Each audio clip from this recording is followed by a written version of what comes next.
Hi, it's Chris with Implied Music, and I'm lucky to say that I've never really suffered from writer's block. For me, there's always something to try, something to do. And I think part of the trick is that I'm not afraid of taking a look at conventional chord progressions and asking the question, how can I twist that to suit my interests? Now, over the years, I've developed a bunch of ways to make changes to things which, ordinarily might just be kind of white bread and really make them my own. I've got 6 examples of taking sort of fairly conventional chord progressions and applying a few simple processes to them, things that you can do right now to get more interesting progressions, to sort of break yourself out of a creative rut or just get going. Sometimes you just need to sit down and get going. So let's take a look at these now.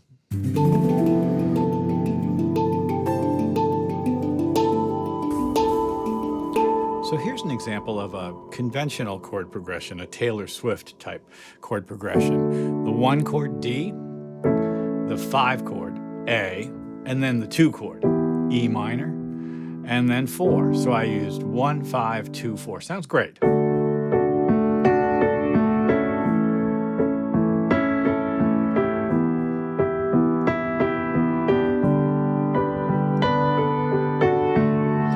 And it would be easy for a top liner to sort of melodicize over this, right? You could use very simply all the notes from the D scale, and we'd probably get something solid, useful out of that, but it doesn't suit me. And so I like to apply some tricks to changing things. Now, my very first trick is to observe each of the chords' qualities. D is D major, the major third. A is A major. E is minor, G is major. I have a couple of opportunities to change things there. For instance, what if I went a 1 chord that's major and then a 5 chord minor? I'm not going to change anything else, and suddenly I get a darker and more interesting progression.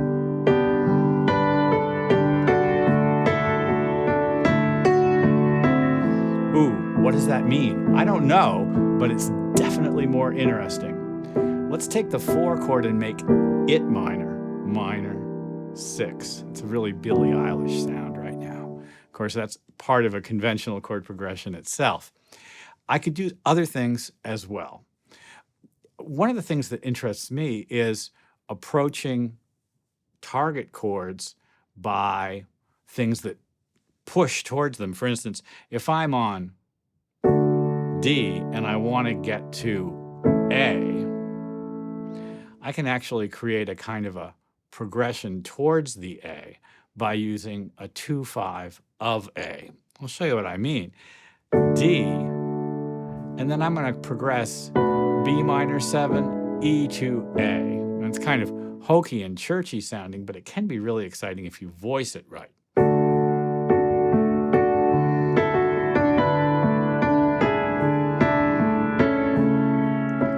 Did you hear how the D and the bass there gave us something really pretty interesting and kind of cool sounding? Let's go over and take a look at it.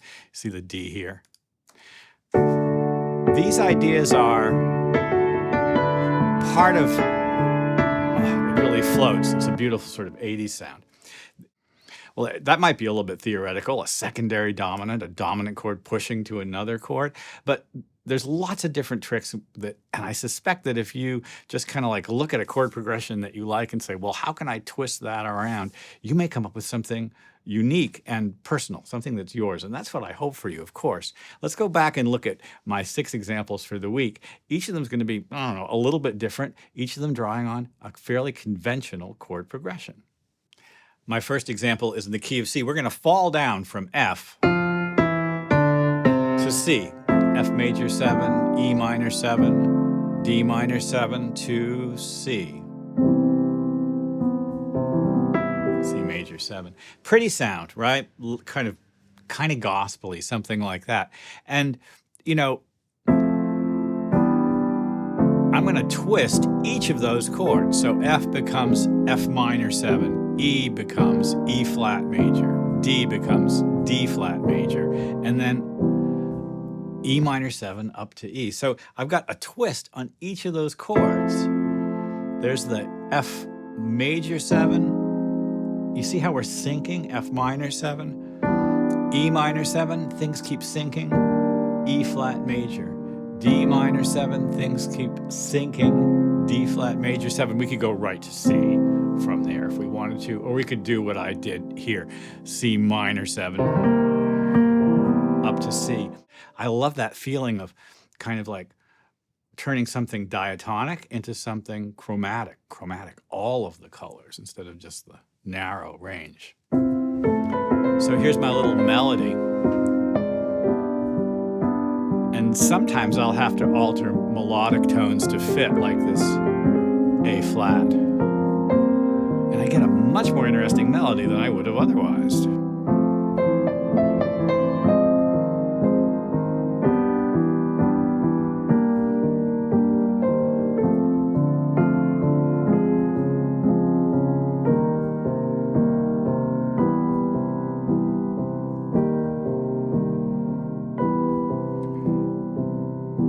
There's something very contemporary about the sound of parallel minor and major, C major, C minor. We're hearing it a lot in music right now, in scoring, in songwriting.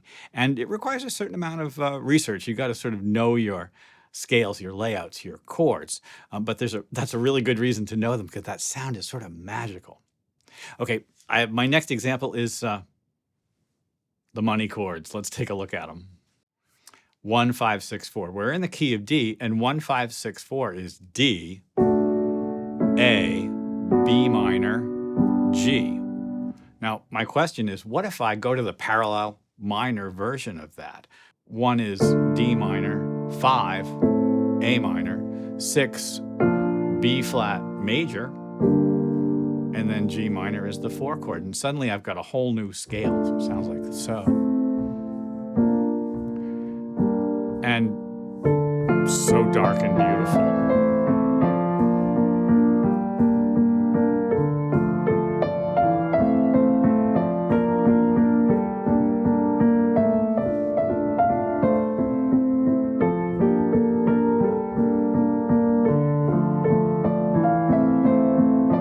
And then I asked myself, let's make it major again. Isn't it so beautiful when the major comes in? It's like, thank you. And then let's take it home.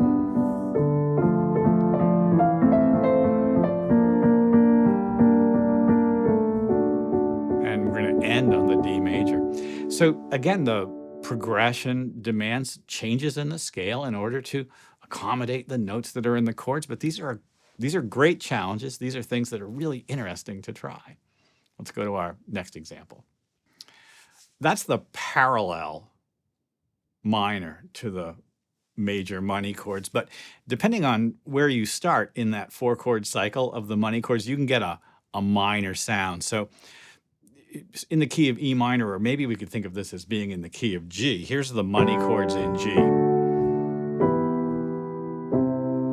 But if I start on E minor, I get a very different sound that sounds kind of minor and is used constantly now. E minor, C, G, D.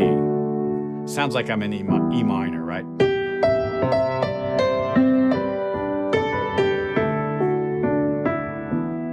So I think of that as the minor money chord progression. Sounds like this.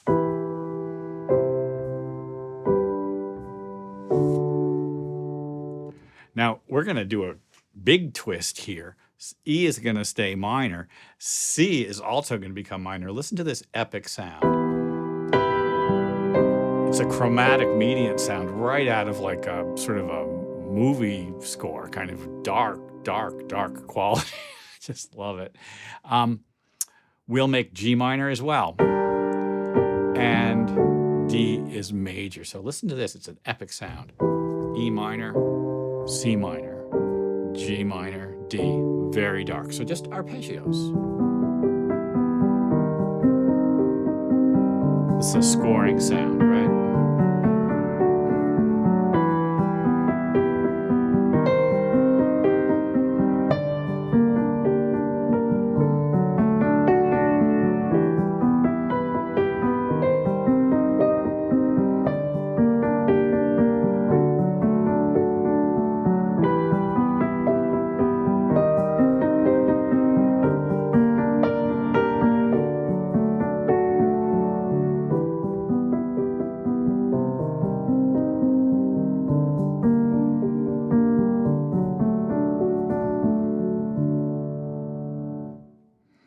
that E minor, C minor sound is epic.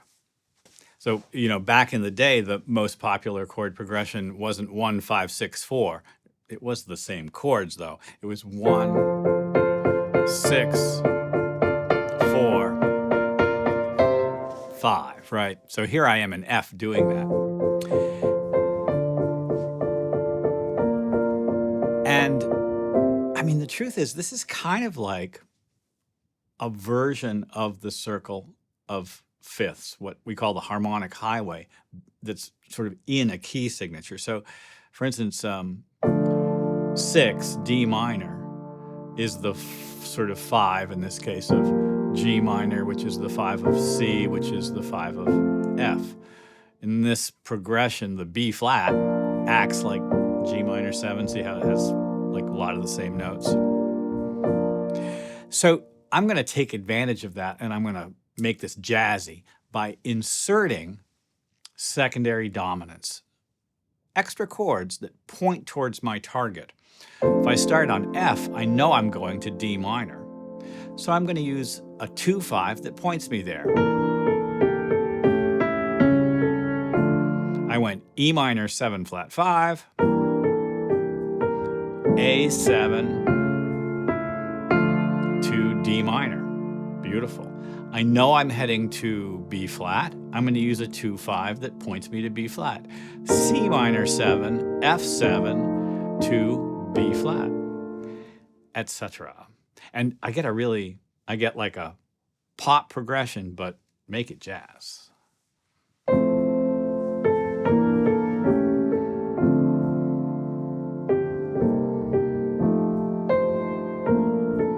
As I'm at the B flat, and then a little chromatic slide, a turnaround, heading back to F. 2-5 to D, and then a 2-5 to B flat. And here I go. 3, flat 3, 2, 5, 1. It really is a jazz progression. There's really built into so much of the conventional progressions that we know and love the underpinnings of traditional European functional harmony. You can learn an enormous amount of harmony from learning songs, and contemporary pop songs perhaps less so, but songs, and I've said this many times, from the Great American Songbook. I learned a lot of my theory that way when I was quite young, just reading out of fake books and figuring out how things worked. And I think we can do this kind of all on our own, but we've got to be willing to examine the things that we like and also the things that we don't like. I don't like a conventional progression. What can I do with it? This is music theory. I'm talking about music theory for you, something that you can use right away to be the best musician that you can be, to be the unique composer that I think you probably know you can be.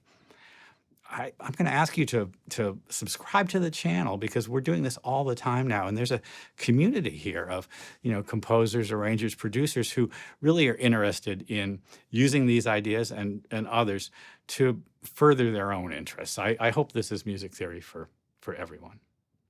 Well, listen, I've got a couple more examples, so let's keep going. Last week I talked about my 6 favorite minor chord progressions to jam over, and one of them, number 6 in fact, was House of the Rising Sun. And you remember that basic motion. It goes from 1 up to 3, B flat major in this case, to a beautifully major 4, really sort of exciting, and up again to the flat 6 chord. In this case it's E flat major, so the sound is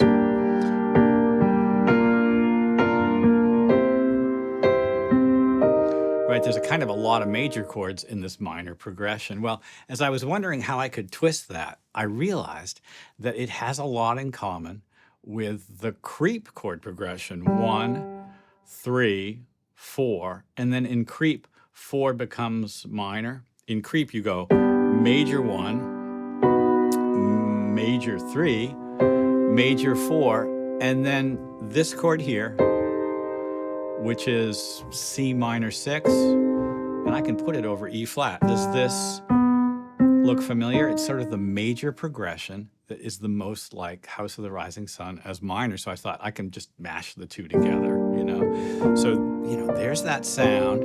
And then here's the creep sound, major.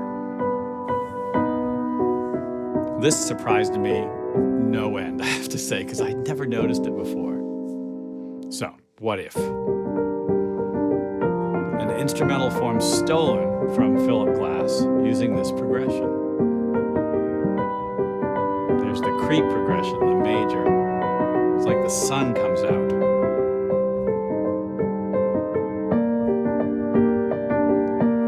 It's 3/2. It's a polyrhythm in the two hands. I love that major shift. It's gorgeous.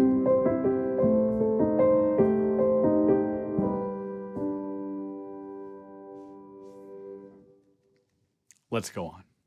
You know, we've been focusing on harmonic invention and changing the qualities of chords, but there are other ways to alter familiar progressions. From my favorite 6 minor progressions to jam over, the Andalusian cadence or the hit the road jack bass line. Very familiar, but what if we just change the meter? What if we change the time signature? What if instead of 1, 2, 3, 4, 1, 2, 3, 4, we go 1, 2, 1, 2, 3, or 1, 2, 3, 1, 2. Very different world. In 5, it's propulsive and a little unsettling in a great way. Here we go. 1, 2, 3, 4, 5. 1, 2, 3, 4, 5. 1, 2, 3, 4,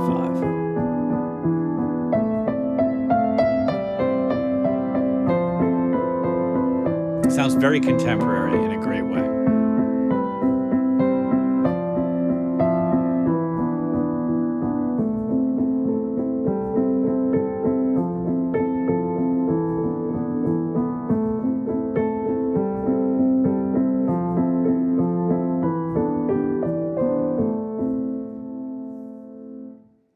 So that's just 6 ideas, and I think there probably are as many ways of doing this as there are composers out there. And if you've identified things that are particular and special about your own work, things that you want to explore and extend, take that concept and apply it to some of the conventions of music composition, conventional chord progressions, conventional harmonic ideas, conventional rhythmic ideas. How can you twist existing musical idioms, like the very sort of basic building blocks of things that, you know, we sort of take for granted? How can they be, I'm not going to say subverted, but altered and colored to suit your expressive needs? I'm very interested in knowing how you guys go about doing this. And I think the best music comes out of unique personalities expressing that thing which is the most interesting to them. I hope this has been useful. As I asked, like and subscribe and ding the bell to be notified when I do my videos. I'll see you next time.